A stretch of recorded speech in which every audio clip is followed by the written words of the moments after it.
à tous et à toutes et bienvenue déjà dans ce 7e podcast de la chaîne YouTube sur ce studio OP. Aujourd'hui, on retrouve un invité plutôt spécial mais très connu de la chaîne qui est Baptiste, le cofondateur de Heure Plaisir. Il a énormément de choses à nous raconter, très intéressantes et peu communes. Oui, je te remercie et je remercie le concept OP. Donc moi-même, je suis donc le collaborateur et le cofondateur de cette marque. Et c'est vrai que ça fait tout drôle d'être l'invité, la place de l'invité. Ouais, et du coup, je pense bien. Et du coup, présente-toi peut-être un petit peu ton âge, ton nom, que les gens puissent mettre quelques informations sur ton histoire. Oui, alors pas de souci. Donc comme tu l'as déjà dit, mais pour celles et ceux, donc on va se présenter de façon assez courte. Je m'appelle Baptiste, j'habite en Valais, j'ai grandi dans ce canton et je suis sur mes 27 ans. D'accord. 27 années, pardon. Et du coup, nous deux, ça fait 1 an qu'on est ensemble le mois prochain déjà, ça passe super vite. Et tu m'as confié quelque chose de, comme je l'ai dit, de peu commun, qui m'a assez impressionnée. Et ça peut être une fierté, vraiment. C'est quelque chose de difficile à vivre, je pense, et que très peu de gens le feraient.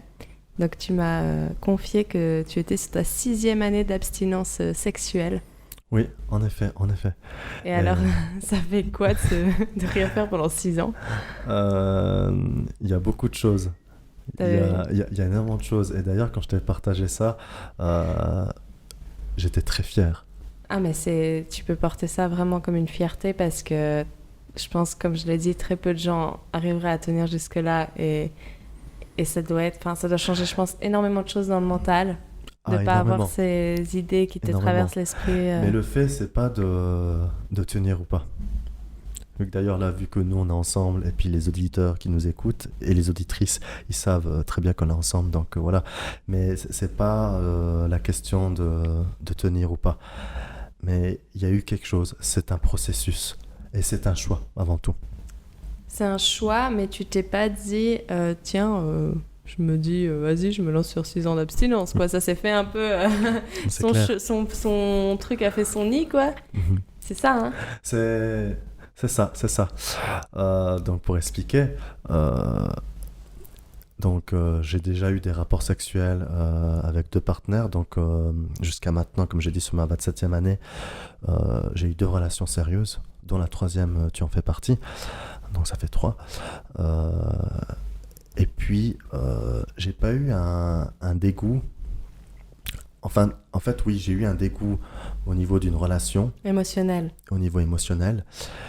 Et puis, avec le temps, j'ai vu une opportunité à saisir. Et en fait, j'ai utilisé cette opportunité pour moi-même, comment on va utiliser ça, enfin le mot correct, se retrouver soi-même. Mm-hmm. En fait, c'est ça qu'il y a eu. Et du coup, tu t'es mis dans ce cheminement, tu t'es un peu renfermé sur toi, tu t'es un peu créé une carapace parce qu'en fait, tu t'es fait un peu détruire émotionnellement par tes relations précédentes, parce que pour ceux qui ne connaissent pas Baptiste, c'est un gros romantique. Quand il est amoureux, il aime à fond. Et je pense qu'effectivement, quand on te brise entièrement. C'est ça. C'est exactement ça. Ouais. Après, c'est vrai qu'il y a des blessures du passé narcissique qui surgissent, et ça n'a pas été facile. Mais c'est comme, tu l'as dit, c'est cette carapace, en fait. Je me suis construit une carapace.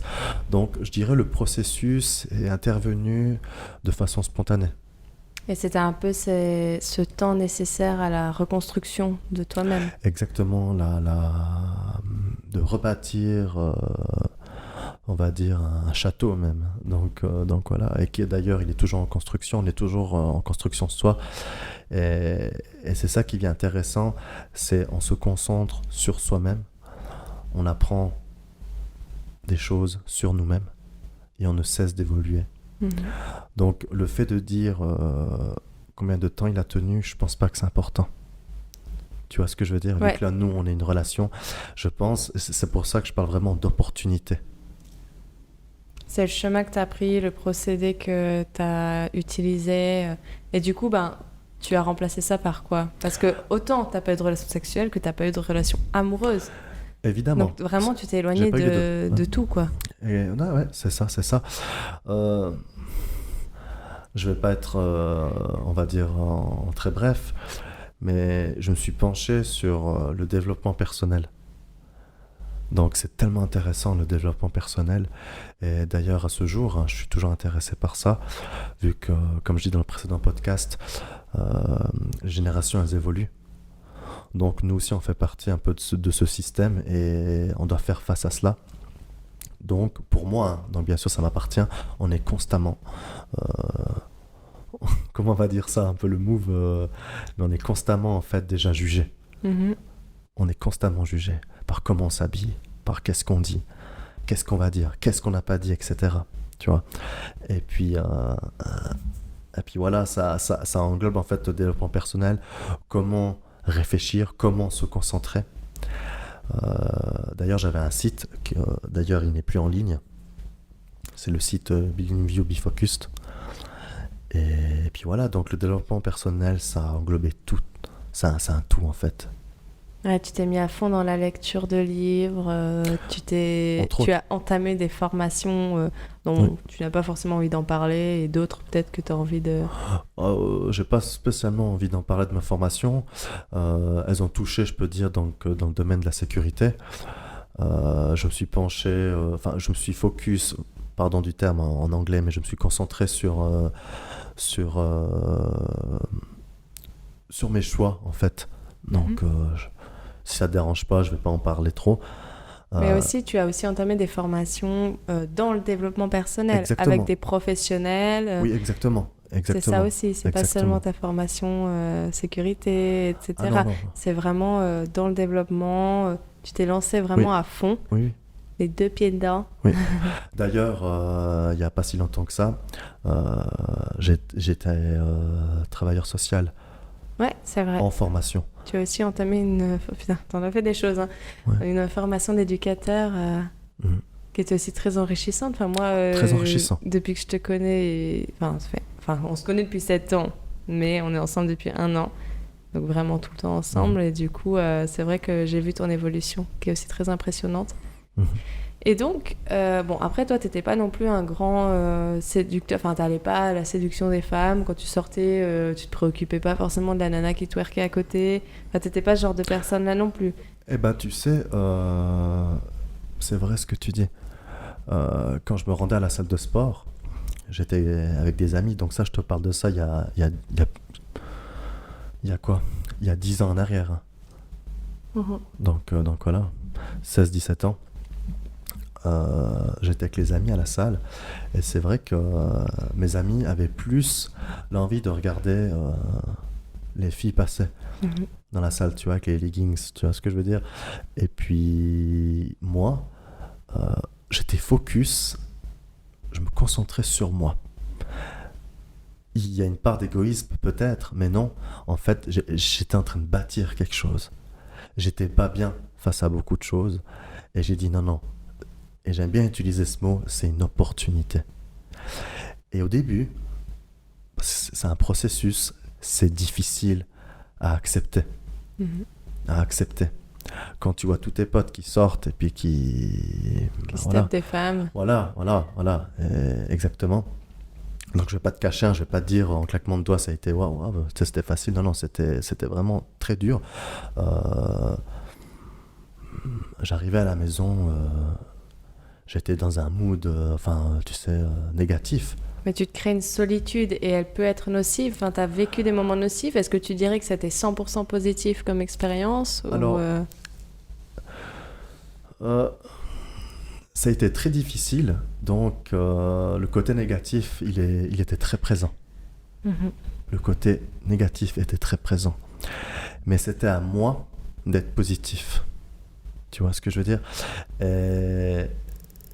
Et c'est ça où c'est vraiment très complexe et ça reste un processus.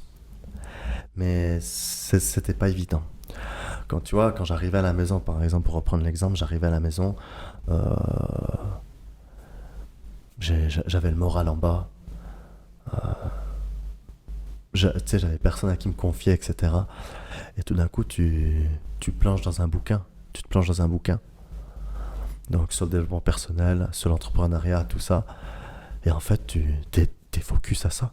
Mhm. Tu vois ce que je veux dire? Bon, toi, tu as cette capacité-là. Enfin, moi, je trouve que c'est une capacité de te mettre, quand tu es dans quelque chose, tu l'es à 200%. Et ça, c'est tes focus. Moi, par exemple, genre, si je me mets à 200% dans quelque chose, c'est 3 jours et après, j'oublie, tu vois. Genre, mais toi, quand tu es à fond, tu es à fond. Et c'est beau, ça. Après ça se crée et ça se développe, hein. Donc, moi, j'appelle ça, c'est l'autodiscipline. Mhm. Donc, c'est vraiment avec le temps, avec les années. Et puis, je suis persuadé que tu as le pouvoir de décider ce que tu veux faire. Tu vois, ce qui a été plus dur, en fin de compte, dans ce processus, c'était le regard des autres. C'était pas le fait de mes actions, c'était le regard des autres. Et c'est vrai que c'est pas évident et que c'est un problème, hein, le regard des autres, tout le temps le regard des autres. Parce qu'on te jugeait du fait que tu t'étais pas ni mis en couple ou tu n'avais pas pécho des nanas pendant 6 ans. On t'a jugé par rapport à ça? Oui, oui. Tu as des souvenirs de personnes qui t'ont fait cette remarque-là ou... Si, quand même, mais c'était pas de la moquerie, mais c'était du genre tu fais quoi, Baptiste? Comment ça se fait? Pourquoi? Etc. Tu vois. Ouais, ils croyaient que tu retournais ta veste ou... Voilà, c'est ça, tu vois, c'est presque ça. Moi, je me rappelle une fois, on était ensemble et que ton ex, elle a appelé et elle t'a dit ça doit être du fromage ou tu te souviens de ce genre de remarques-là et de jugements-là? Je pense que t'en as entendu circuler un tu peu. vois, par exemple, ça c'est une petite anecdote, c'est un bel exemple, mais d'ailleurs que ça m'a même pas touché. Après, tu t'es abstenu de relations sexuelles avec j'allais dire des humains, mais autant avec des animaux que des humains. Mais tu as quand même consommé un peu de porno, de la pornographie. Alors, je vais pas te cacher, oui, bien évidemment, oui. C'est quand même important dans la connaissance de son corps. Et puis aussi moi, je pense que si tu te masturbes pas pendant 6 mois, tu dois avoir quand même des petits soucis. Après, je suis pas vraiment urologue ou quoi que ce soit, mais je pense que... c'est clair. Non, mais je vais pas te mentir et je vais surtout pas mentir à ça. Bien sûr que je me rendais sur des sites porno, donc. Mais c'était pas... je préférais mieux les livres. Oui, t'étais pas accro à tous les jours 6 fois. Non, pas du tout. Pas du tout. Et aujourd'hui, ta vision du porno, elle a quand même changé par rapport à avant, après tout ce procédé. Bien évidemment. Parce que, t'es pas contre, mais t'es plus non plus pour. Est-ce que je pourrais dire que t'es contre le porno? Quelle est ta vision actuellement? C'est assez difficile d'avoir une réflexion, de poser une réflexion sur ça. Mais si maintenant je devais écrire sur papier, je dirais que je suis contre le porno. Et je suis contre la prostitution. Ouais, bon ça.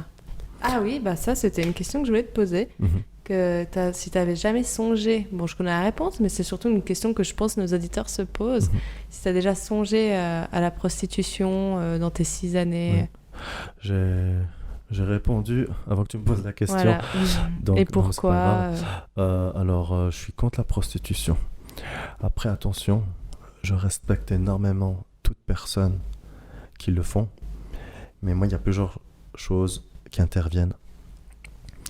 C'est que déjà, j'ai eu énormément, on va dire, d'occasions, d'opportunités de pouvoir passer à l'acte. On va dire ça comme ça, hein. Et j'ai toujours refusé. Et pour quelle raison? J'apprenais qui j'étais en fait. Et j'étais concentré sur moi-même, comme je le répète. Et on apprend énormément de choses. J'ai appris la concentration, par exemple. Et en fait, moi, j'ai aussi une admiration pour toi, c'est le respect que tu as pour les femmes. Et je pense que ça fait aussi partie du fait que tu es contre tout ça. Ça relie énormément.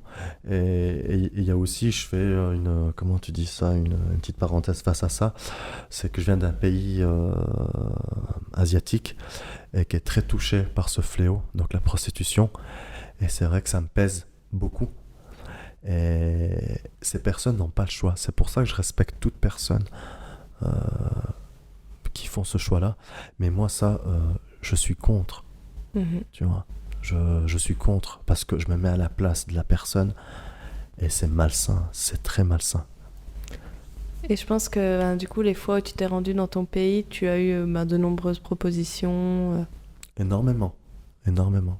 et t'as jamais songé, Non, t'as jamais accepté non. Donc on parle de Ouais. prostitution, hein, donc de payer pour non, des actes non. sexuels. Alors non, non, non. D'accord. Et du coup, on a parlé de la pornographie. Et du coup, aujourd'hui, qu'est-ce que t'en tires de ces 6 ans d'abstinence? Euh, Ça aurait pu continuer, mais grâce à l'univers, j'ai rencontré une belle personne qui est toi. Donc voilà. Non, merde alors Donc ça a mis fin. La tentation. Donc voilà. Mais 6 ans, c'est pas mal, hein. Donc voilà, je me qualifie pas comme un moine bouddhiste, hein. Donc un moine bouddhiste célibataire. Non, non, pas du tout. Mais c'est vraiment en fait le message que je souhaite passer aux personnes qui sont concernées ou non. C'est un instant de partage avant tout. C'est un accompagnement aussi à l'ouverture d'esprit, le sujet là. C'est qu'on a le pouvoir de décider de ce que l'on veut faire. On doit se concentrer sur ce qu'on veut faire. Mhm. Mais après, bien sûr, il faut apprendre à se concentrer. Parce Ouais. que moi, j'ai appris à me concentrer. Quand on parle donc tout ce qui est fidélité, etc., pour moi, on parle de concentration. Tu vois, si quelqu'un va voir ailleurs, pour moi, il a un problème de concentration. Tu Mhm. dois te concentrer sur la personne avec qui tu es. Tu vois ce que je veux dire? Mhm. Et puis voilà, et c'est un processus pour tout. Et c'est ce qu'il y a eu dans mon cas. Tu t'imagines même pas, j'étais concentré sur mes choses. T'as pas vu les années passer finalement. Je te promets, je n'ai rien vu passer. Tu t'es dit, un jour tu t'es réveillé, tu t'es dit, putain, ça fait 6 ans, c'est énorme. Oui, mais il n'y a pas un C'est ça. moment, il y a pas un moment, je me suis dit, j'ai perdu mon temps. Je te promets, il n'y a Au pas un contraire, moment. tu l'as gagné. Au contraire, voilà. Mhm. J'ai pris cette opportunité pour me reconstruire. Autant t'aurais pu rencontrer des femmes qui étaient pas faites pour toi, ou qui t'auraient de nouveau fait du mal, ou Voilà. vice-versa. Exactement. Et t'aurais perdu ton temps. Oui. Enfin, après, on apprend toujours Voilà. de relations qui sont vouées à l'échec. Mais c'est vrai que là, t'aurais perdu plus de temps que à faire tout ce que tu as fait. Oui. Et la tentation, c'était... parce qu'il y a énormément de tentations aujourd'hui entre les réseaux, les sites de rencontres, Instagram par exemple. Beaucoup de femmes, voilà, montrent leur corps. Et puis, du coup, cette tentation-là, pas trop.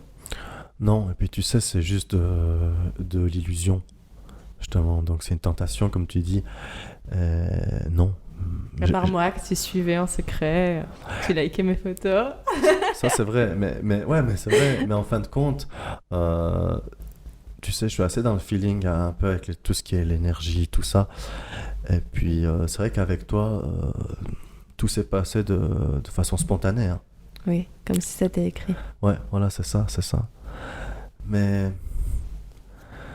oui, c'est... Voilà. En tout cas, moi, je suis fière d'être avec un homme préservé aujourd'hui. C'est vrai que je me sens exclusive. Et puis, t'as pas perdu tes performances. Ouais. Non. Mais en fait, on pourrait même parler un peu de ce sujet-là. C'est que il y a eu des personnes qui m'ont demandé, mais... Et tu tiens encore? Voilà, est-ce que tu tiens encore? Est-ce que tu sais y faire? Voilà, donc c'est pas pour me vanter ou quoi que ce soit, mais t'inquiète. Voilà, je suis ouvert et je suis très honnête. T'inquiète.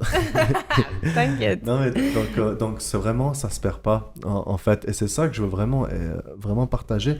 C'est pas le fait d'avoir cessé, tu vois. Le sujet, c'est par quoi Et puis je pense j'ai que passé. l'imagination se fait aussi avec les années, le temps passé seul et Ouais. surtout les mois où j'étais en voyage, t'as pu créer ton imagination pour ma rentrée. Mais c'est vrai que moi, excuse-moi, hein, mais que quand tu m'as dit 6 ans, j'étais là en mode Dieu sait. Enfin, je me suis dit, mais je pense que ça va être chaud, je vais devoir tout lui apprendre, quoi. Alors qu'en fait, c'est toi qui m'apprends les choses. Donc tu vois, ça veut strictement rien dire en fin de compte. Ça veut rien dire. Donc mais c'est peu commun. Je dis pas que je suis l'excellence, la perle. Non, non, rien à voir avec ça. Mais Non, mais il y a des gens qui sont accros au sexe, autant célibataires qu'en couple, qu'à leur pause déjeuner, ils doivent aller se branler. Enfin, vraiment, il y a des gens accros que leur page en fond d'écran, c'est du porno et que ça n'arrête pas toute la journée. ouais. Et ça doit être pesant, par contre. Beaucoup plus Voilà. pesant, je pense, que l'abstinence. Parce que c'est Ouais. quelque chose que tu as constamment dans ta tête. Et du coup, ça te bouche un peu, je pense, ton imagination, tes pensées, ta concentration, comme tu disais. Et ça doit être chaud, par contre. Je pense que l'addiction est beaucoup plus compliquée à vivre que l'abstinence. Non, c'est clair. Et le rapport au niveau social. Et d'ailleurs, s'il y a des addicts qui regardent, qui écoutent ce podcast, on serait intéressé d'avoir soit un témoignage anonyme ou que tu viennes ici au studio parce que vraiment, ça nous intéresse d'en parler. Non, non, c'est clair. Après, je vais pas juger donc les personnes. Hein, donc, elles font ce qu'elles veulent. Moi, si je peux apporter un petit message derrière ça, c'est que voilà, c'est... Enfin, je sais pas si c'est clair.